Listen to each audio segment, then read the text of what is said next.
Bonjour, bonjour à tous et à toutes, où que vous soyez. Je m'appelle Frédéric Messier, je suis chargé de projet en transfert de connaissances ici à l'IURDPM. Avant de commencer, puis de faire les présentations, puis pendant que d'autres personnes se branchent, je signale peut-être certaines consignes là, pour que la conférence soit agréable et permette des échanges fructueux.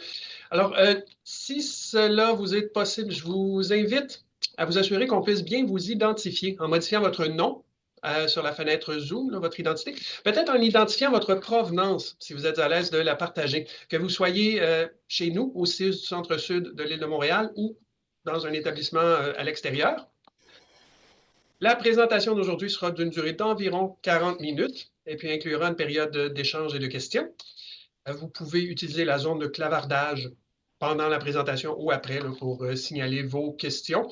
Madame Deschênes vous répondra soit directement, et puis je vais aussi assurer un suivi du clavardage là, si vous signalez des questions pendant qu'elle s'exprime. Le diaporama de la présentation d'aujourd'hui sera partagé. Vous recevrez les instructions avec le formulaire d'évaluation de la conférence après coup. Cette présentation aussi sera enregistrée jusqu'à la période d'échange. Elle sera ensuite déposée sur le site web de l'IURDPM à l'intention des collègues qui n'auront pas pu y assister. Donc, la période d'échange, je répète, ne sera pas enregistrée, ne sera pas déposée sur le site web. Si vous pouvez poser des questions ou échanger avec Mme Deschênes, vous n'apparaîtrez pas dans l'enregistrement. Alors, je reprends depuis le début. Bonjour, ça me fait très plaisir de vous accueillir aujourd'hui. Ça nous fait très plaisir. Je m'appelle Frédéric Messier. Je suis chargé de projet en transfert de connaissances. Bienvenue à cette conférence du CRIR, le Centre de recherche interdisciplinaire en réadaptation du Montréal métropolitain, qui est organisé par nous, l'Institut universitaire sur la réadaptation en déficience physique de Montréal. On a le plaisir d'accueillir aujourd'hui Marie-France Deschênes. Marie-France Deschênes est professeure adjointe à la Faculté des sciences infirmières de l'Université de Montréal. Elle est aussi directrice scientifique au Centre d'innovation en formation infirmière et apprentissage professionnel. Et puis, bien sûr, elle est chercheuse à l'IURDPM. Alors, cette présentation est intitulée Le raisonnement clinique, approche pédagogique innovante en réadaptation. Sans plus tarder, je passe la parole à Marie-France. Bienvenue. Bonjour. Bonjour, merci beaucoup Frédéric pour la présentation et merci aussi pour l'invitation là, à pouvoir venir vous présenter euh, mes projets de recherche, mes intérêts de recherche. Et là, vous pourrez me dire si vous voyez bien la présentation que j'affiche à l'écran. Frédéric, ça va? Oui, ça va. Je vais demander la... Oui, on voit bien. Merci. OK, parfait. Alors, ça me fait plaisir, oui, de vous faire une présentation là, sur le raisonnement clinique. On va parler aujourd'hui des approches innovantes là, en réadaptation qui pourraient être adaptées à la réadaptation, aux soins en réadaptation. Et en sous-terme, là, on va parler des mots pour décrire le raisonnement clinique, comment mieux le développer, bref, comment favoriser son développement. Donc, je n'ai pas de conflit d'intérêt avec cette présentation aujourd'hui. Par ailleurs, je tiens à souligner l'apport, je vous dirais, le soutien d'organismes subventionnaires, là, dont vous voyez à l'écran le CRIR, le CRSH, l'équipe Future et aussi le FRQS là, pour ma programmation de recherche que vous voyez à l'écran. Donc oui, vous allez voir aujourd'hui, je mets beaucoup, je vous dirais, l'emphase sur le raisonnement clinique, qui est vraiment un thème porteur de ma programmation de recherche. Et le but ultime, c'est d'optimiser les soins et les services en réadaptation physique par un raisonnement clinique interdisciplinaire des professionnels de la santé et ceux en devenir. Donc, vous voyez à l'écran, j'ai 3 axes de recherche. On est dans l'apprentissage, le développement du raisonnement clinique, autant, je vous dirais, dans le monde académique où est-ce que je travaille, que au niveau de la pratique pour la formation continue, le développement professionnel continu. Je m'intéresse aussi à l'évaluation du raisonnement clinique pour favoriser son développement continu, instaurer des mesures de remédiation si nécessaire. Et le développement, l'axe 3, vous voyez, il y a peut-être un peu plus une mire sur la pratique interdisciplinaire en réadaptation, donc favoriser le développement du raisonnement clinique dans ce contexte de pratique là, particulier. Alors ici, je vous représente là, les thèmes de la programmation de recherche. La finalité, évidemment, c'est de développer au mieux le raisonnement clinique, qui est une compétence de la pratique des professionnels de la santé. Et tout ça, c'est pour assurer la qualité des soins, la sécurité des soins et aussi se sentir à l'aise dans notre pratique en tant que professionnel de la santé. Aujourd'hui, je vais davantage vous parler des projets 1 et 2, mais je vais quand même vous éclairer sur les projets 3 et 4 que vous voyez à l'écran. Donc, le projet 1 et 2, on va parler du raisonnement clinique, comment mieux nous éclairer sur son apprentissage, sur son développement continu. Et je vais vous parler des 2 projets, transformation et articulation des données de situation professionnelle, et je vais vous parler de la formation par concordance qui nous permet peut-être d'aller solliciter certaines stratégies cognitives.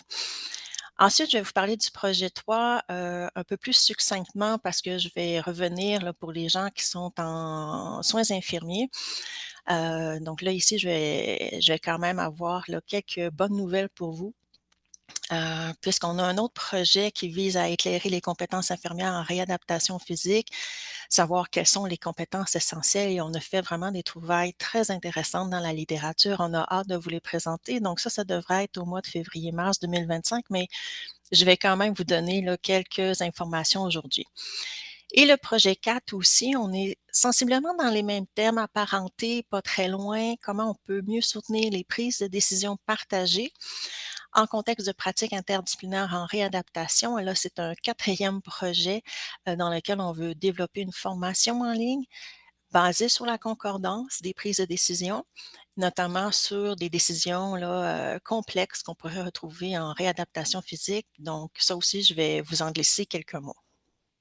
Marie-France, est-ce que vous m'entendez?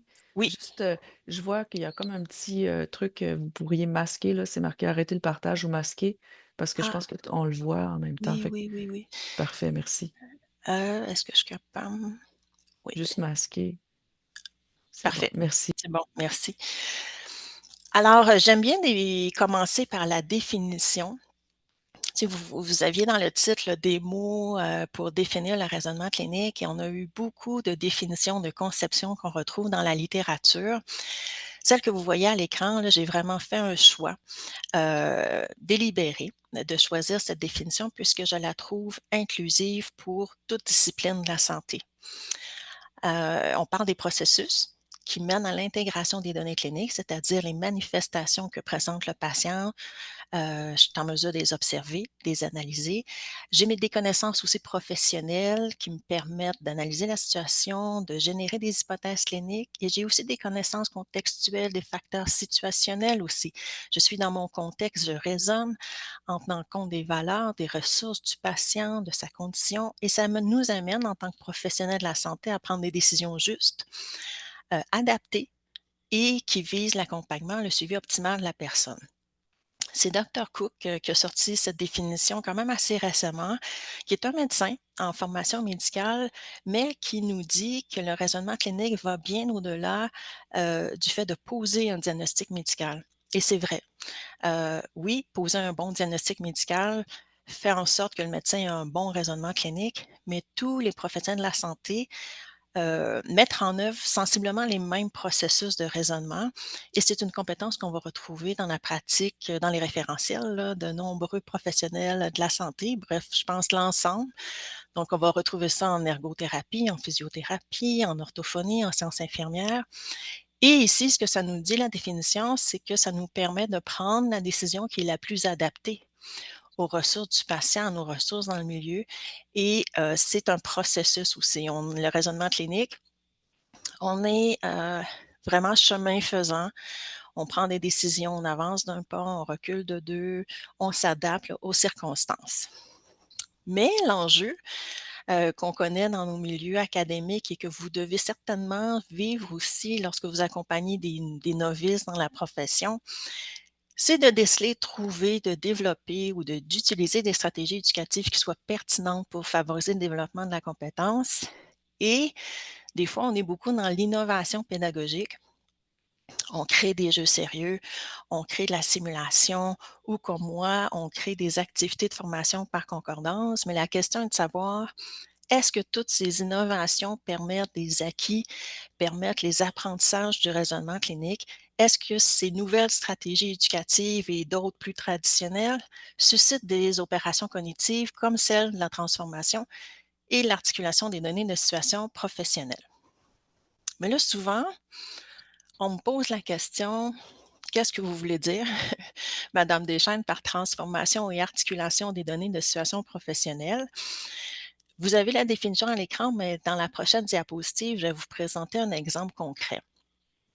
Donc, l'articulation, la transformation des données de situation professionnelle, c'est que le patient va décrire ce qu'il vit et il va présenter des manifestations cliniques, donc il va présenter des données brutes.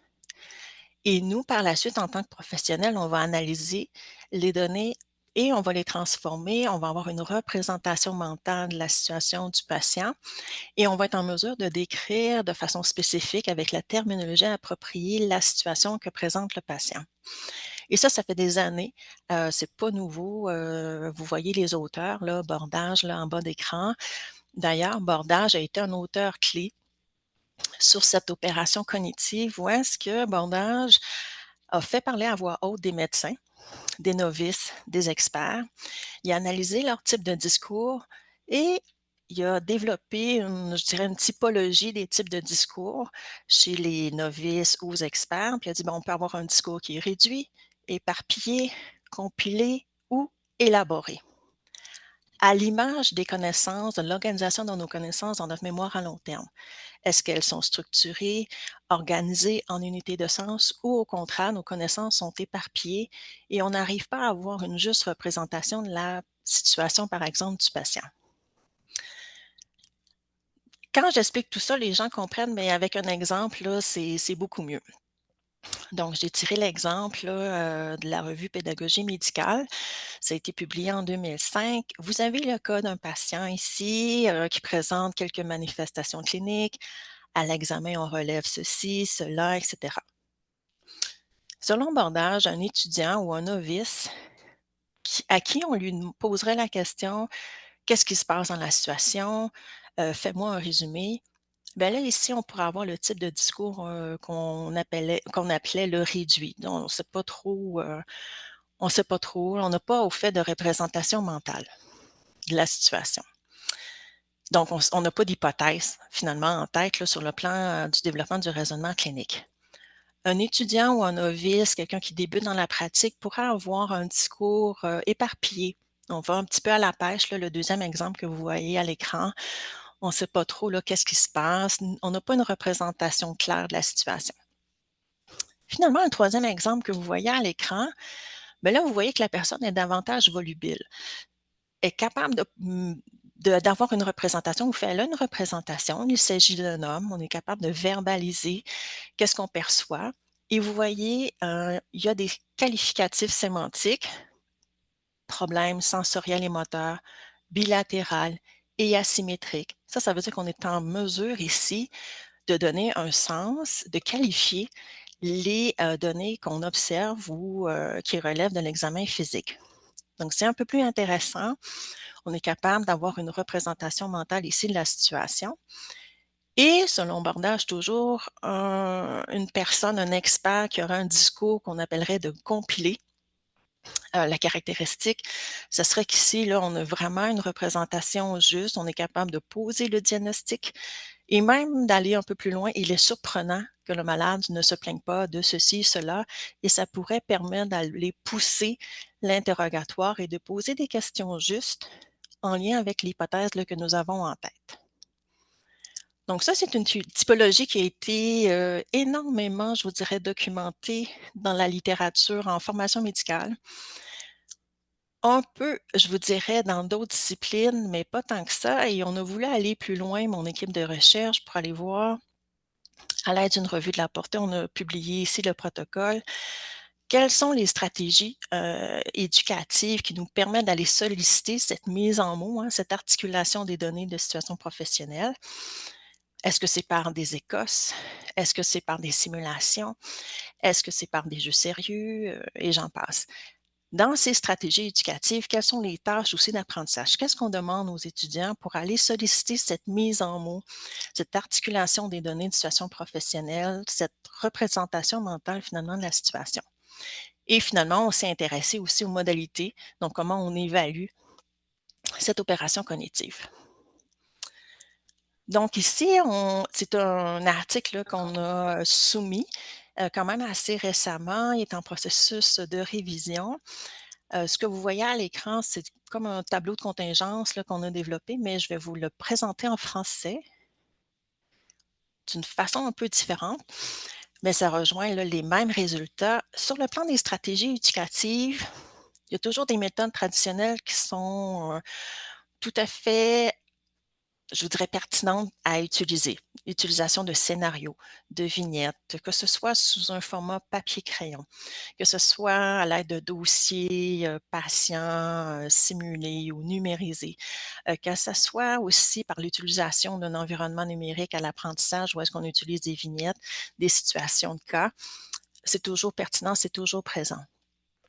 L'immersion aussi en contexte clinique, on avait beaucoup, je vous dirais, d'études où est-ce que c'est en contexte de stage clinique ou c'est en contexte d'insertion professionnelle des professionnels de la santé, de résidence ou des contextes simulés. Et dans les contextes simulés, il y avait énormément aussi de patients virtuels.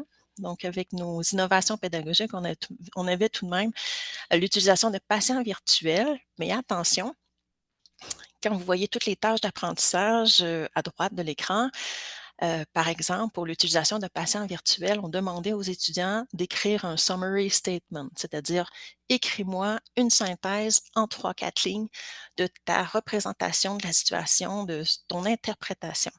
Donc, on demande toujours aussi aux étudiants, aux résidents, aux professionnels en pratique d'aller un peu plus loin dans leur articulation des données de la situation, c'est-à-dire soit qu'on leur demande de regrouper des concepts clés en lien avec un diagnostic, d'utiliser les qualificatifs sémantiques, les bons termes, la terminologie appropriée, ou de synthétiser, de présenter la situation à voix haute, donc d'utiliser le think aloud, de répondre à des questions en temps réel là, lors de la présentation ou d'un examen oral, ou d'écrire une note médicale, compléter un formulaire. Ça aussi, c'était très fréquent dans les études et ça visait aussi à simuler le contexte réel de la pratique. Donc, lorsqu'on pose un geste clinique, lorsqu'on suit les patients, etc., dans le milieu clinique, évidemment, on a une responsabilité aussi de documenter nos constats et les soins qui ont été apportés.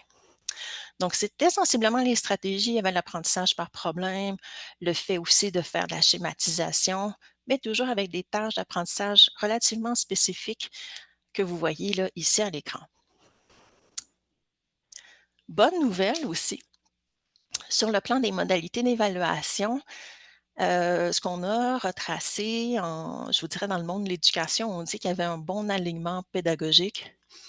C'est le principe de pertinence là, dans l'approche par compétence. Les modalités d'évaluation qu'on retrouvait, qu'on décelait dans les études, étaient en cohérence, je vous dirais, avec les stratégies éducatives, donc les modalités qu'on avait mis en place dans un curriculum de formation, par exemple. Donc, soit qu'on évaluait les médecins, les physiothérapeutes ou les ergothérapeutes ou les infirmières à l'aide des COS, à l'aide d'examens structurés, de la pensée à voix haute, en analysant des notes médicales, le fait de compléter un formulaire clinique, on regardait le formulaire par la suite et on allait déceler est-ce que la personne a utilisé la terminologie appropriée, est-ce qu'on est en présence de qualificatifs sémantiques, est-ce qu'on est en mesure de poser un diagnostic clair ou de faire cette différenciation diagnostique. Donc ça, c'était relativement fréquent là, dans les études. Et aussi, bonne nouvelle, j'aime bien faire des recensions d'écrits parce que des fois, je fais des trouvailles extraordinaires. Et là, ici, il y a des rubriques qui ont été développées, donc des outils d'évaluation du raisonnement clinique dans lesquels on incorpore cette idée de mise en mots du raisonnement clinique, d'utilisation de qualificatifs sémantiques. Je prends par exemple la dernière que vous voyez à l'écran, le SSAR rubrique de Smith et collaborateurs. C'est à l'utilisation de patients virtuels, donc sur un environnement numérique. Donc, les étudiants, les médecins sont amenés à résoudre des situations cliniques, à poser des diagnostics, etc., mais à travers, je vous dirais, cette résolution de situations problématiques de la pratique, on leur demande aussi d'écrire un summary statement. Puis à partir de là, on est en mesure ici d'évaluer la qualité de ce résumé à partir de quelques critères là, que vous voyez à l'écran. Donc, c'est intéressant parce qu'ici, on voit qu'avec l'innovation pédagogique, on pousse un peu plus loin pour aller solliciter des stratégies cognitives qui sont nécessaires au développement du raisonnement clinique, dont l'articulation des connaissances, donc d'établir des liens entre qu'est-ce que j'observe chez le patient, mes connaissances professionnelles. Donc ça, c'est, je vous dirais, c'est une opération cognitive nécessaire au développement du raisonnement clinique. Dans les études aussi, ce qu'on a beaucoup, puis qu'on ne trouvait pas ailleurs là, dans mes tableaux, c'est que pour soutenir le développement de la compétence, on a besoin d'avoir des cas exemples, des modèles de rôle qui nous permet en quelque sorte de modéliser, hein, de mimer le développement de la compétence. Et quand on dit des cas exemples, c'est-à-dire qu'une personne experte ou une personne un peu plus expérimentée fait l'exercice de donner un rapport ou de présenter le cas avec ses propres mots, avec comment elle utilise la transformation des données, comment elle utilise les qualificatifs sémantiques. Et là, ça réduit la charge cognitive chez les étudiants ou les personnes novices qui débutent dans la profession. Donc ça, ici, l'utilisation d'un cas exemple est, je vous dirais, une façon de, je vous dirais, d'aider là, la relève professionnelle, peu importe là, votre discipline. Donc, d'utiliser des cas exemples, de faire vous-même l'exercice si vous êtes une personne expérimentée ou vous êtes une personne en charge de la formation, de faire cet exercice de synthèse, de mise en mots, de représentation de la situation, de questionnement. Et la bonne nouvelle, c'est tout de même qu'il y a des outils pédagogiques qui nous aident à structurer, hein, à nous organiser, je vous dirais, dans cette articulation des données des situations professionnelles. Je pense à la méthode SBAR qui nous permet de nous structurer, la méthode Synapse aussi qui est sensiblement pas très loin, là, sont assez semblables comme méthode, mais la méthode Synapse nous permet aussi de dénoncer nos incertitudes, nos questionnements qui subsistent par rapport à la situation et d'échanger avec notre précepteur. Les 2 minutes du précepteur aussi, ou les 5 minutes, là, ça dépend des, des publications, mais c'est une méthode qui nous permet tout de même d'accompagner au mieux la personne qui débute dans le monde professionnel, puis de voir, est-ce qu'elle a une représentation mentale de la situation? Donc, où en est son raisonnement clinique? Ça nous permet de pister un peu, c'est quoi les forces, sur quoi on devrait miser avec cette personne-là. Donc, c'est des outils ici qui nous aident là, sensiblement à mieux accompagner au développement de la compétence. Et là, ici, ça m'amène au projet numéro 2. Donc, projet numéro 1 est relativement terminé. C'était une recension des écrits que nous avons fait, moi et mon équipe de recherche. Et là, moi, je m'intéresse beaucoup à la formation par concordance. Je vais vous en parler dans les prochaines diapositives. Et là, ici, c'est un projet où est-ce qu'on va aller voir, est-ce que la formation par concordance, qui est une innovation pédagogique, est-ce qu'elle nous permet cette mise en mots et cette articulation des données? Alors là, je suis supposée en avoir mis un peu, oui, d'animation, c'est ça, sur ma diapositive. Pourquoi? Parce que la collecte des données, elle est en cours. Moi, j'invite des infirmières qui sont accompagnatrices, des infirmières expérimentées en sciences infirmières à répondre à des questions d'une formation par concordance. Et là, on va aller voir est-ce que l'outil de formation permet cette mise en mots ou non. Donc, on va aller tout simplement qualifier la formation en elle-même pour aller voir est-ce que ça nous permet là, réellement de développer le raisonnement clinique. Donc, maintenant, je passe à la formation par concordance, qui est une innovation pédagogique relativement récente et de plus en plus, je vous dirais, utilisée dans les programmes de formation en santé. Ça peut être dans le monde académique, comme ça peut être dans le monde de la formation continue. Là, je vais vous présenter 2 exemples différents. Donc, formation par concordance, qu'est-ce que c'est? Une formation qui est en ligne. On utilise des situations authentiques de la pratique pour solliciter des micro-jugements. Donc, on est toujours dans le processus du raisonnement clinique. On est chemin faisant. C'est-à-dire, je fais un pas, ah non, c'est pas tout à fait ça, je vais poser une autre question. Donc, on est dans l'affinement du processus là, de raisonnement clinique pour arriver éventuellement à une décision clinique. L'originalité de l'outil de formation, c'est qu'il y a des panélistes, donc des personnes expérimentées, qui répondent à l'outil avant l'utilisation auprès des apprenants. Et en tant qu'apprenant, ça me permet, lorsque je réponds à l'outil, de voir est-ce que mes micro-jugements concordent ou non avec ceux des panélistes.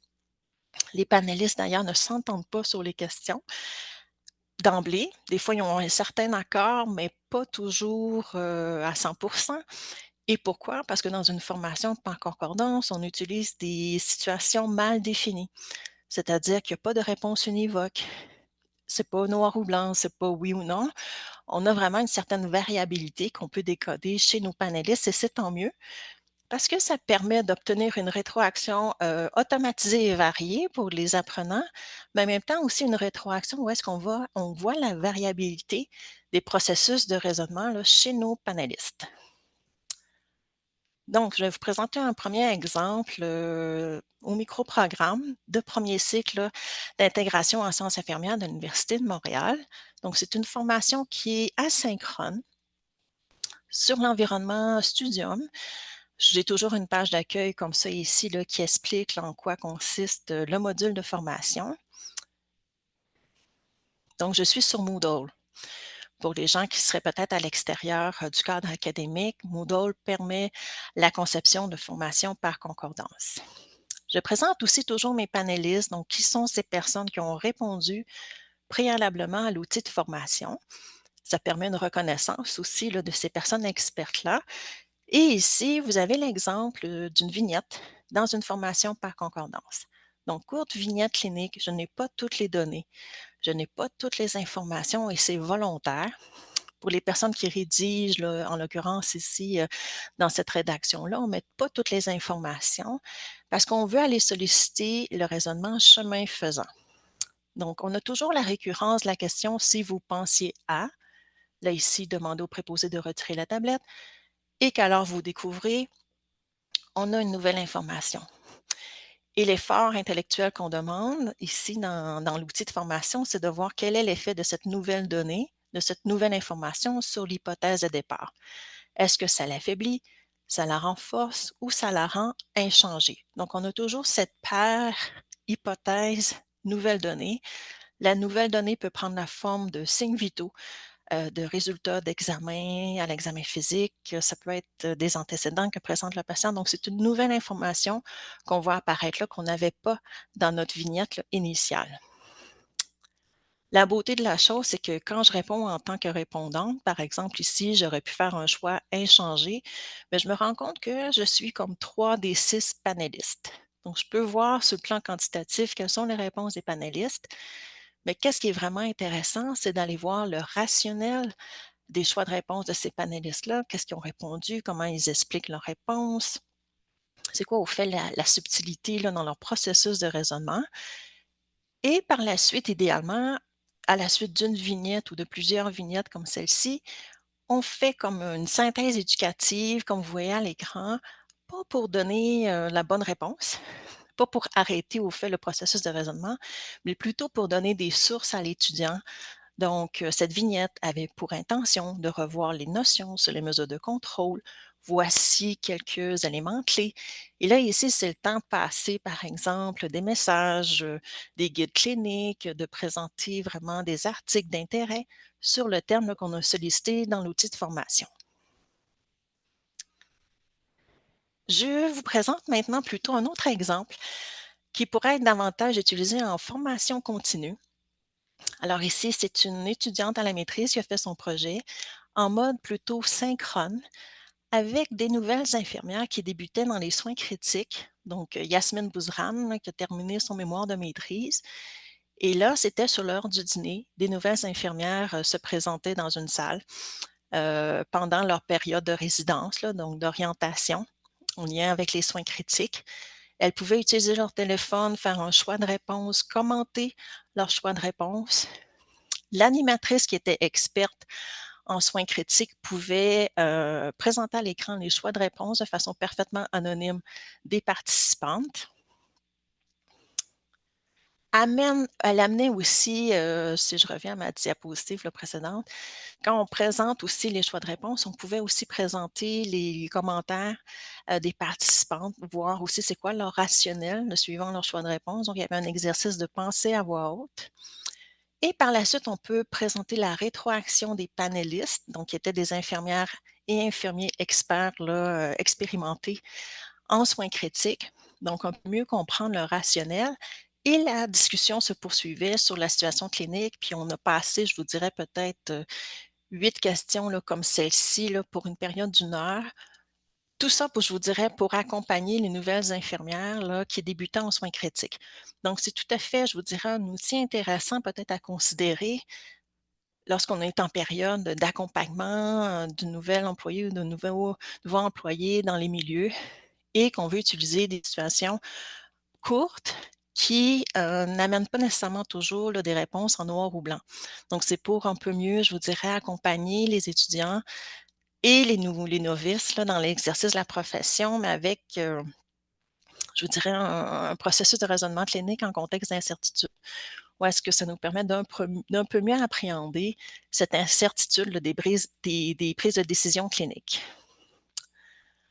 Je ne connais pas trop l'assistance, là, mais peut-être qu'on a des gens qui sont dans d'autres professions autres que les soins infirmiers. Donc, il y a beaucoup de formations par concordance qui se développent présentement, autant en physiothérapie, en ergothérapie, en dermatologie. Vous savez, on peut faire des formations par concordance en utilisant des images, donc ce qu'on appelle des formations par concordance de perception, où est-ce que les experts, plutôt que faire des choix de réponse, ils vont aller délimiter à l'écran une zone, par exemple une masse qu'on peut voir une radiographie pulmonaire et qui vont aller commenter et on fait le même exercice avec les étudiants. Donc ça, c'est vraiment intéressant. Il y a donc en dermatologie je vous dirais des innovations qui se font sur le thème. En odontologie aussi pour les dentistes, où est-ce qu'on utilise beaucoup d'images. J'ai vu aussi d'autres exemples ici qui ont été publiés hein, dans la revue Pédagogie médicale, donc un exemple aussi là, en orthophonie, donc c'est amené vraiment à se développer.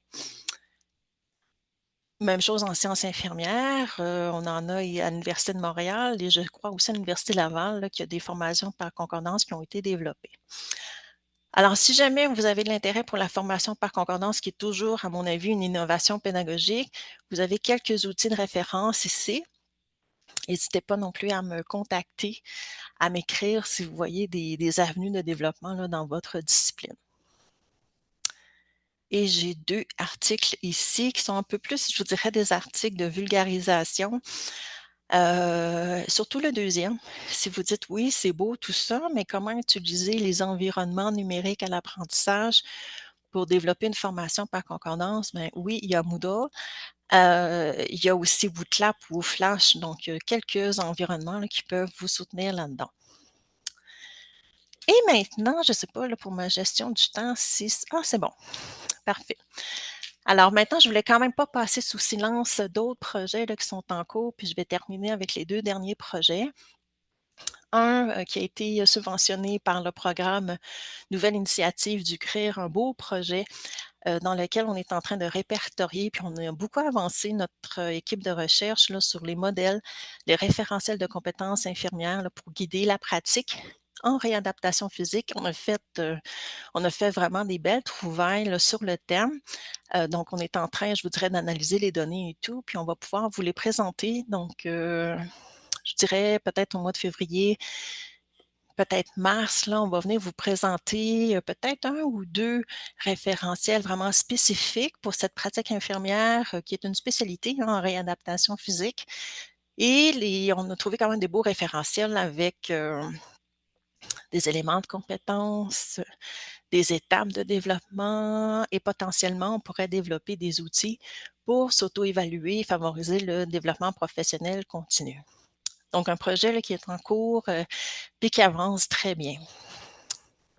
L'autre projet sur lequel je termine aussi, qui est en cours aussi, la collecte de données est en cours, c'est pour favoriser le développement d'une formation en ligne qui serait basée sur l'approche par concordance, comme je vous ai présenté précédemment. Mais là, ici, le terme très précis serait les prises de décision partagées en contexte d'interdisciplinarité en réadaptation physique. Donc, si je recrute, ça aussi, j'ai mis un petit peu d'animation, voilà. Je recrute des professionnels de la santé, peu importe votre titre, il n'y a pas de souci. Il y a 3 programmes qui ont été ciblés, amputation et blessures orthopédiques. On a aussi la clinique d'adaptation, à la douleur chronique et aussi le programme, clinique Parents Plus. Donc ces 3 programmes-là, ce qu'on vous offre au fait, c'est que je rencontre à 2 reprises, par, entrevue individuelle, des professionnels de la santé, que vous soyez infirmière, ergo, physiothérapeute, médecin, nutritionniste, orthophoniste, là, et j'en passe. Je vous rencontre, puis vous me faites un récit d'une situation de prise de décision partagée, où est-ce qu'il y avait de la complexité, où est-ce qu'il y avait peut-être de l'incertitude. Puis à partir de votre récit, nous allons transformer l'équipe de recherche, le récit en vignette clinique pour aller susciter des hypothèses, des nouvelles données. On va vous la présenter par la suite pour confirmer en quelque sorte là, notre travail. Et éventuellement, dans les prochains mois, on aura un panel, donc des personnes expérimentées qui pourront répondre aux questions qu'on aura développées dans ce projet-là. Et le panel, encore une fois, sera composé de multiples personnes de disciplines différentes, incluant aussi des patients partenaires. Donc, on veut avoir le point de vue ici dans cette formation, là, je vous dirais, ce raisonnement interdisciplinaritaire en réadaptation physique et avoir différents points de vue, la pluralité des points de vue là, des différents acteurs là, dans ce domaine. Donc ça, c'est subventionné là, par l'organisme Repère. Et voilà, j'ai fait le tour. Je vais pouvoir arrêter mon écran, mon partage d'écran. Vous avez, je vais fermer ça ici. Vous avez l'adresse de mon laboratoire là, en sciences infirmières. Arrêtez le partage. Et mon adresse courriel qu'on pourra aussi vous partager.